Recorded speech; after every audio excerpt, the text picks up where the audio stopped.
Hello folks, welcome to Legacy IAS. In today's video, we'll be looking into the administration and literature part of your Gurjara Pratiharas. Alright, let's enter into the video. Now, when you say administration, okay, here with respect to your Gurjara or Pratiharas, now that applies to all the contemporaries also. The head of the state, okay, the head of the state is always your king. Alright. Now, he was assisted by a set of council of ministers, right. This is pretty much the same that applies to your Guptas, Pushyabhutis or Chalukyas, right. Now, when we said contemporaries of your Gurjara Pratiharas, who were they? So, Gurjara Pratiharas were somewhere on the northern side, right. So, below them, somewhere in the central Indian portion, we had your Rashtrakutas. Somewhere on the eastern part, okay, let us look at this. If this is your Gurjara Pratiharas, here comes your Rashtrakutas, here comes your Pallas, right? Right below Rashtrakuta comes your Chola, Chera, Pandya, right? This hierarchy of your king being the head of the state and he being assisted by a council of ministers is pretty much common for all of them, right? So now what happened? The king was in charge of all three or head of all three, that is executive, legislative as well as judiciary, right. So this is pretty much common. What was special about or what was happening in Gurjara Pratihara specifically in administration part is, yes, they were all there, your executive, judiciary, legislative, but at the same point of time we also know something, that the kingdom was further divided, okay. The kingdom was further divided, okay, to bring in a concept of decentralization. Why is generally decentralization preferred? For effective governance. Alright. See, the king will be somewhere in the capital, right? He cannot be the one to administer justice for even a smaller village, bhuktis, mandals, rashtras, right? Because it is a culmination of all these things. So he would appoint people there. Let's assume all this belongs to our king. Okay, Gurjara Pratihara king. He can't be aware as to what is happening in this particular place. So he appoints someone to look after this particular place, right? Now we usually call them either as chiefs or vassals. Alright. So now what happened? He used to tell that, yes, see, this territory, this particular territory is under my control. I am the king there. But the local administration will be maintained either by a chief or vassal. Right. So now inside the administration everything will be looked after by chiefs and vassals only. These people in turn will supply soldiers, they will pay taxation, alright, in goods, in kind, okay, in cash to the king. So this way these people had the efficiency in this particular place. At the same time, the king did get the economy boost. But over the due course of time, what happened was, they started becoming more and more independent. Okay, this particular place, okay, now we spoke about only this place. Now let's assume one other place. Okay, people are starting to become very independent of the king. But whereas the king was now dependent on these chiefs or vassals for economy, for soldiers, for everything. Right? This altered the status quo. What did it do? This altered the status quo, making the king dependent on the feudal chiefs or on these vassals who were becoming more independent. But yet the disintegration hadn't yet begun. Why the disintegration hadn't yet begun? Yes, they were powerful. The chief of this place was powerful. The chief of this place was powerful, but they were powerful only in this regions. Understanding? But they were not powerful enough to gain the entire place ka dominance that only the king was able to do. Alright, so somewhere this was on a mutual relationship, but the status quo was altered. Alright, on this lines the Gurjara Pratiharas were carrying on. Understanding? Have a look at this. The king was the head of the administration, he was the commander-in-chief. The king, okay, assisted by a council of ministers, and usually their position, okay, it is not that ministers' position was hereditary, but largely here we see that the position of ministers became hereditary. Alright. Now there are multiple departments for revenue, treasury, foreign affairs, senapati, purohit, everything. Okay, so what is the physical boundary or geographical boundary? This is your Gurjara Pratiharas, the contemporary is your Rashtrakutas, right below this is your Chola, Chera, Pandya, and here comes your Pallas. Alright, so these are the contemporaries. How is the administration of Gurjara Pratihara divided? Okay, Kottapalya, okay, he was the one who looked after the fort. Okay, then there was Tantrapala, who was a representative of king. Alright, next is Dandapashika or police to maintain law and order. Okay, Dandanayaka look after military and justice department. Okay, Dutaka is your message or more of your diplomacy. This diplomacy was both for within India as well as outside India. Alright, then is your Bangika. Bangika means, see, for example, you all have heard or seen in movies so the king would give so many grams of land, right? So you have to keep a record of all those. Yes, this king has given this particular land to this person. That person was your Bangik. Okay, one for your legal advice, another for your army.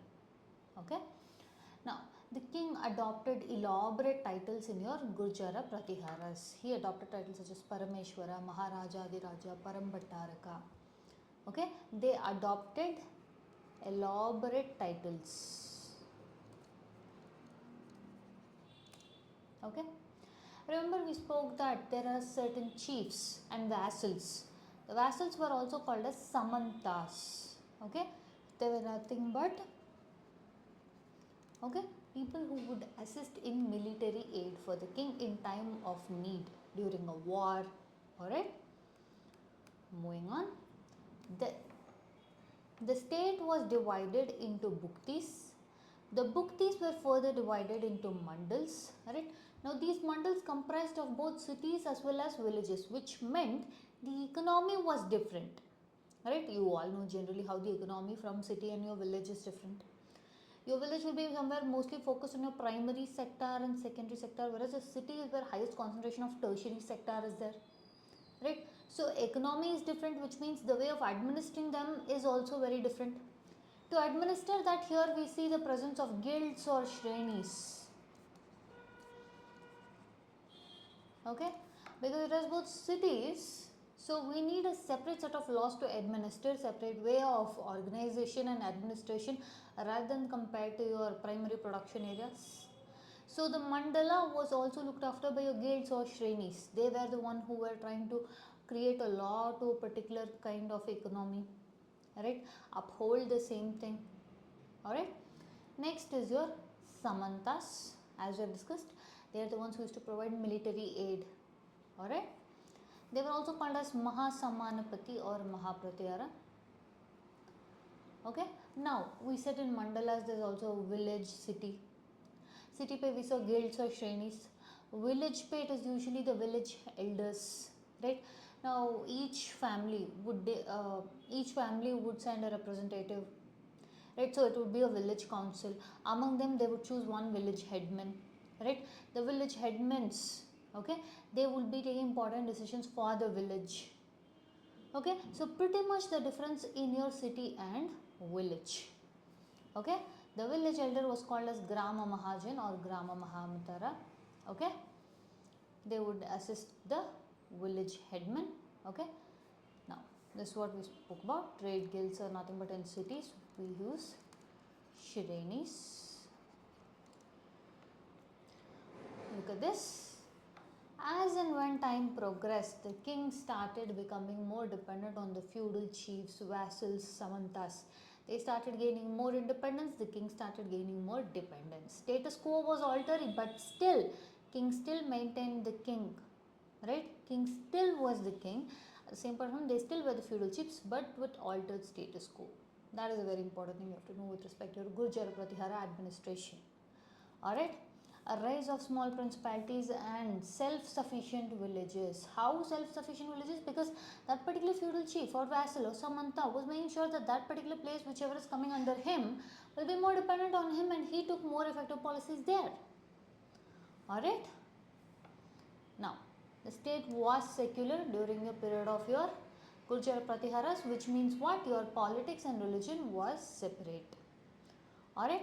The king patronized Hinduism, Buddhism as well as your Jainism. Okay. The officials, see, we have heard that yes, your position of ministers were hereditary. That is pretty much not a very bizarre thing, right? Somewhere around the line we have heard that. But here what started happening was the officials' position also started becoming hereditary, right? So the position of officials, bureaucratic setup, okay, anyone involved in the administration, even their position started becoming hereditary. Why? Because they were yielding and wielding more power. This made them take this made them assume a higher power, okay, which made them not very much dependent on the king, but rather independent of the king's policies. And again, the king being dependent, as we said, the altered status quo affected this as well. This was due to your, one of the main reasons was because of your altered status quo. Alright, look at this, the government was very feudalized, right? This growth of feudalism weakened the position of the king, which means deterioration of the administration internally, okay, had begun. One of the downfalls, if you take about for Gurjara Pratiharas, yes, we know that they lived in a very competitive background. We have discussed in the political part of Gurjara Pratiharas as to that the Gurjara Pratihara kings would wage a war on Pallas. Your Rashtrakutas will in turn wage a war on your Gurjara Pratiharas. Basically, the area of Ganga Doab is where all three were fighting for, or city of Kanuj, right? So somewhere in this, not only the contemporaries but also internal administration aided in the disintegration of your Gurjara Pratiharas. Okay. Now, how was the army? Okay. See, Gurjara Pratiharas had a large, well-organized cavalry, infantry, and war elephants. I mean, they had to have that. Don't you think? With such, okay, fierce competition from the contemporaries, it is mandatory that they would set up a good amount of army. So the army had a very well versed setup. Okay, your Pratiharas had the finest cavalry. We'll see how the contemporaries were. Look at this. Pallas had the largest number of war elephants. Geographical location, Pallas, eastern India, somewhere forest, so pretty much yes, this is a possibility. Rashtrakutas had largest number of forts. Again, central India, naturally it is, yes, geographically, naturally, everything, it is a possibility. This would be important for your prelims.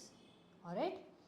Now, the vassals and chiefs supplied troops, food, and your economy to assist the king in times of war, right? This making the king independent,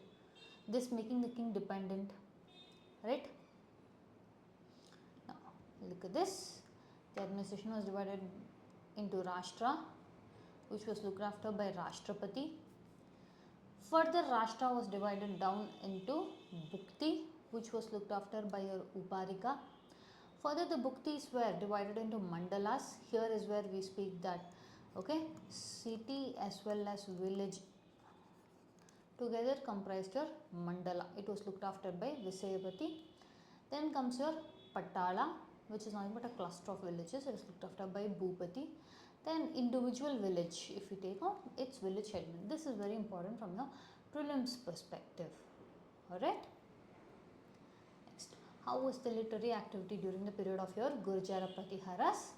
During your Mahendra Pala, okay, the Gurjara Pratihara king, there was an eminent poet, okay, by the name Rajashekara, who wrote Karpura Manjari. Alright. Now, he also wrote other things such as Kavya Mimamsa, okay, Prinjika, Balabharata. Alright. So, there was a good amount of literary activity also taking place during the Gurjara Pratihara period of time. That's it for the administration of your Gurjara Pratihara. If you do like our content, subscribe to our channel, hit the like button and share it along with your friends. Thank you.